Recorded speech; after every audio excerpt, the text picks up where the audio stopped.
দেখেন, আল্লাহর দিকে যখন কেউ আসে, পরিপূর্ণভাবে আসে, খুব কম মানুষ এমনি আসে।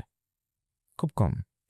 আল্লাহ যখন কাউকে খুব করে চান, তখন তাকে মানসিক পেরেশানি, তাকে কোনো একটা টেস্ট নেন, Right. তাকে কোনো একটা আর্থিক অনটনের ভিতরে ফালায়েন, তাকে কোনো একটা বিপর্যয় দেন, ঝড়-ঝাপটা দেন, তার জীবন এলোমেলো করে দেন, তোলপাড় করে দেন। আর এটা কিন্তু বলাও আছে যে আল্লাহর দিকে কেউ যদি ১ পা যায়, আল্লাহ তার দিকে ২ পা আসবে। ২ পা আসবে। আমি বলতে চাচ্ছি যে আল্লাহ যখন কাউকে চান তার দিকে, তাকে একদম নিঃস্ব করে দেন।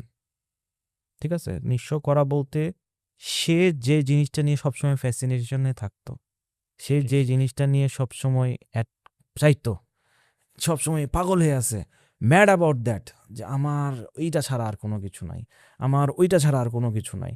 আল্লাহ ওই জিনিসটাই ওনার কাছ